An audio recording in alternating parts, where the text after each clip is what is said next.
Hello, Soul Unites. Welcome to my Season 1 review for Cobra Kai, the continued Karate Kid series on YouTube Red. Currently, you can only watch it on YouTube Red. There are free trials for YouTube Red, so you can watch it that way, because it's only 10 episodes. You can easily knock those out. And just like Netflix, they stream it all at the same time. So, I want to say, first of all, I've been really enjoying this series. It's been pretty fun, pretty nostalgic.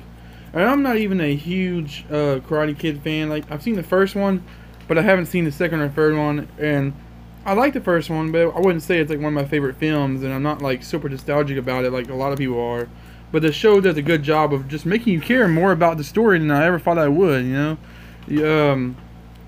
So, I will start the video off with basically a very simple review, you know, with no spoilers, and then I'll get a little bit more into spoiler territory, and I'll let you know before I do that.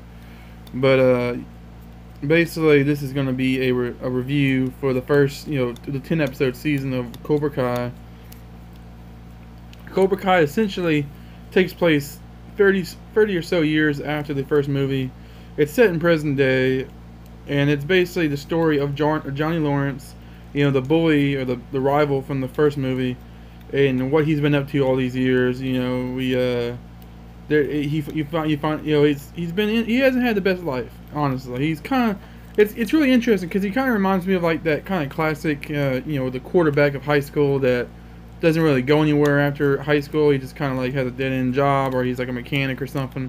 Which, nothing against mechanics, but I'm just saying he has a job that's like not like super flashy or super fancy, and you know, he's just getting by. That's basically how he is, and he drinks a lot. He's very cliche at the beginning, and then we flip over to Danny Russo, who has been riding the waves of his success ever since his karate championship. He's married into a very attractive, you know, good woman. He's got a couple of great kids. He's got this great job. He owns his own car dealership. He makes pretty good money. He's got this big house, fancy car. You know, he's living the big life. You know, and because of it, he's gotten a little arrogant over the years. And you know, he's still a good guy when it comes down to it. But you can definitely see that he's gotten arrogant. He's gotten a little cocky over the years.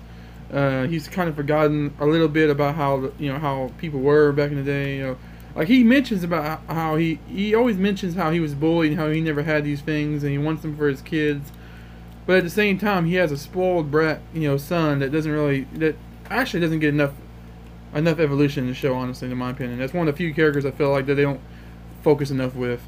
But overall, it's an interesting show. I really enjoyed it. I really love how they kind of flip perspectives on you. They make you care a lot more about Johnny than you do Danny or Daniel. I mean, Daniel's still a big part of the show, but they make Daniel kind of like an antagonist. They definitely show that he has this kind of illogical bias towards Cobra Kai. Like, he's totally against it and all the principles of it, even though it's a different person running it now, and he doesn't seem to want to give it a chance to change.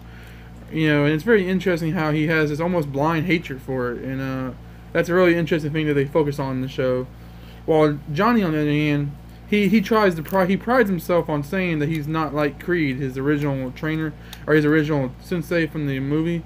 You know, he prides himself on not being that man. He being better than him, and bringing Cobra Kai to a better level of understanding. You know, you definitely see it. You see that he's not Creed. He's a hard ass, yes, but as the series goes on, he becomes a bit more understanding of these kids, and he realizes that these kids are really having a bad time, and they really need some self-esteem. They really need some more confidence. They need to learn how to be able to, you know, build that strength from within. And that's really what he's doing. He may not always do it in the most positive way, but he is strengthening these kids, and you see that through the course of the season, that he really is making a difference to them. The show does have a couple of fight scenes throughout the season, but overall it's not a super action-packed show. It's, you know, it's a lot of character development, a lot of you know, character interaction. And it still show has some surprisingly good plot lines, and you know, and complications throughout the story to the different characters. The final episode is full of action, though. It's a very action-packed episode since it's the tournament episode, and basically the whole season builds up to an epic, you know, battle royale episode at the end. But yes, it is definitely a fun show. I'm enjoying it. The story is mostly focused around Johnny, taking in this new student. He's this new kid in town. He's moving into the apartment complex. He's not. He's a foreigner, or his family are foreigners, and he's basically like he's picked on a lot, and he instantly takes up Johnny as a hero, and Johnny actually helps him out in a fight by beating up a bunch of bullies that were messing with Miguel, is the student's name, and they really build this great relationship with each other, and it's really interesting to see. At first, at first Johnny is just kind of using him as a student, as someone to build up his dojo with, but as the show goes on, they really build a very personal, good friendship, and it's really cool. It's really, I mean, Johnny's a good actor. The guy that plays Johnny is a good actor. He does a great job of playing this multi-layered, at times douchebag, but at times, honorable, cool, genuinely nice guy that just doesn't know how to really express himself sometimes. Now, this is probably where I'll start getting into more spoiler territory. But before I do that, I do want to recommend this show. I think it's really fun, really great. It's something that I never thought I would really watch. Like, I wouldn't really thought I would watch a show like this, but it is really fun.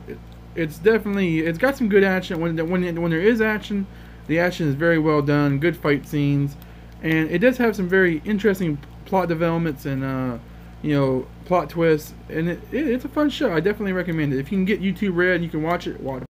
All right, this is the part of the video where I'll start getting into heavy spoilers. So be warned. In about 5, 4, 3, 2, 1, let's go.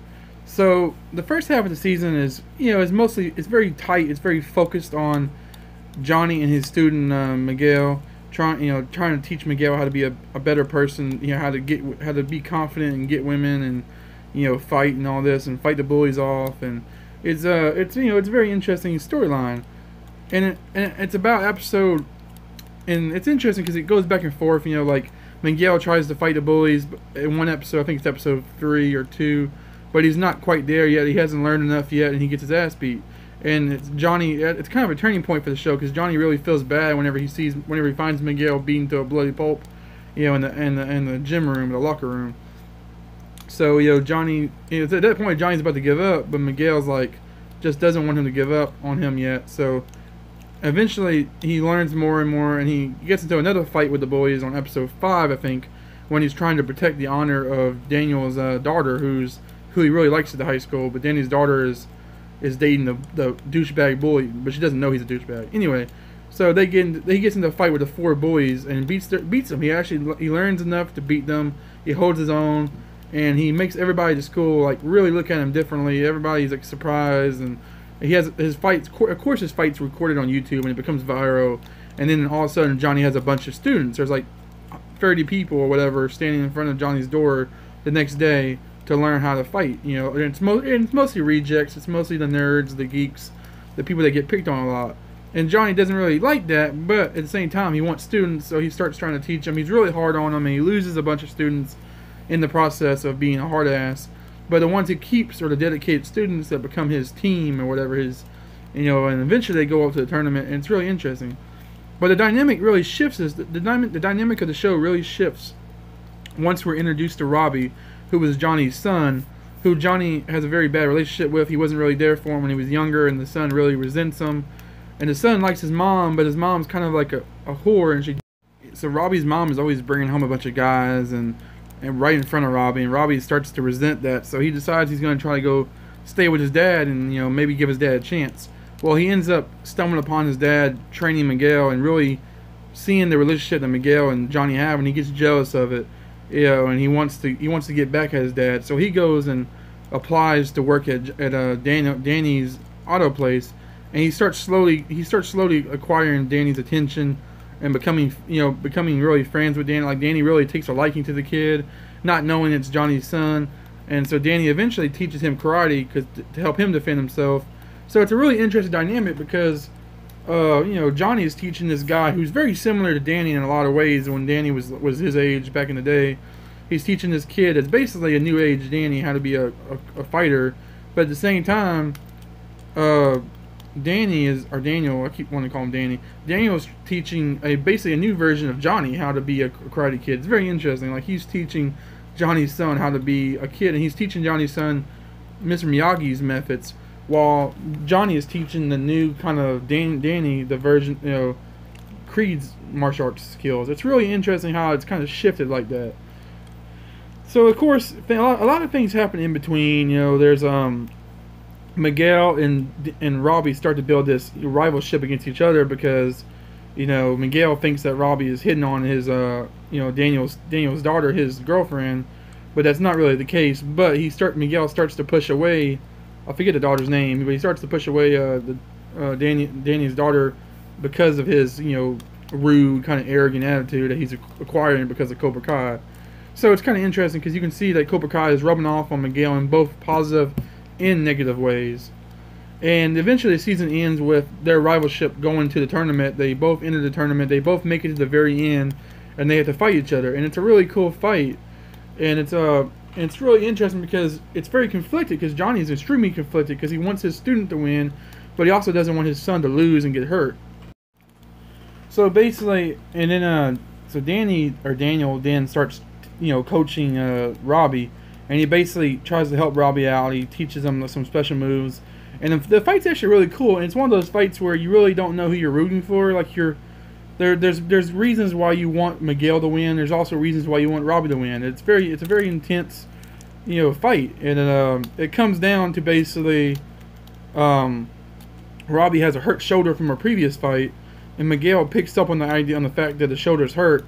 And so he keeps applying pressure to the shoulder, which is unsportsmanlike, but that's his way of winning. He tells Johnny that he's found the weakness, and there's a really cool scene where Johnny really develops as a character. He tells Miguel, he's like, I know you want to win, and I want you to win too, but you got to win the right way. You can't fight dirty. And Miguel's like, but Sensei, that's what you've always taught us. You've always taught us to fight dirty. He basically applies that Johnny's always telling him there's no wrong way to win. So Johnny's way of fighting his whole ideology, it basically turns against him in this final moment, and Miguel exploits the fact that Robbie's arm is hurt to attack him in the arm and basically hurt him real bad, and get the win in the tournament. And it's a big old victory moment for Miguel. Miguel's the top of the world at this moment, but Johnny is crashing down because Johnny realizes that he's basically pretty much lost his son's relationship, in the process, and he tries to go apologize to his son. But it's an interesting moment because his son does, accept the apology, and his son's like, "I know, Dad," and then he walks away, and and Daniel has this whole line where he's like, "You got what you wanted, Johnny," which is was the trophy. Johnny always wanted the trophy, and Daniel actually has a really good line before that where he talks about how, he's telling Robbie that he knows that he wants to get back at his dad, but does he really want to do it in this way? Because at the end of the day, Johnny is still is still Robbie's dad, and Robbie's lucky to have a dad, at all, and how how Johnny's not a monster. He was just taught by a monster. He basically tells him that there are no bad students, there's only bad teachers, and Johnny had the worst teacher there ever was, which then goes into the final scene where Johnny's old teacher pops up. At least I'm pretty sure that's who it is. I might be mistaken, but if anybody knows, I'm pretty sure that's supposed to be Creed at the very end that pops up smoking the cigar. But yeah, that was an awesome scene. It was an awesome reveal, and it was kind of cheesy with the 80s music or whatever, and the way they presented it. But overall, I think the show was actually really fun, really good, really intense action. I just really enjoyed the plot developments with the whole thing with Robbie and actually kind of shifting it, making Miguel less and less likable as the show went on. You still root for him, but by the end of the season, he's not as likable as he was at the beginning, and you actually see that Cobra Kai is not the best. I really enjoyed that aspect of the show, that Cobra Kai does good, but it also does bad. It shows both sides of how the lessons work, and and I'm really excited for next season. I think it already got renewed for another season because it actually got really good reviews. So I definitely recommend you guys check it out. If you guys like this review, like it, comment, share it. As always, see you guys later.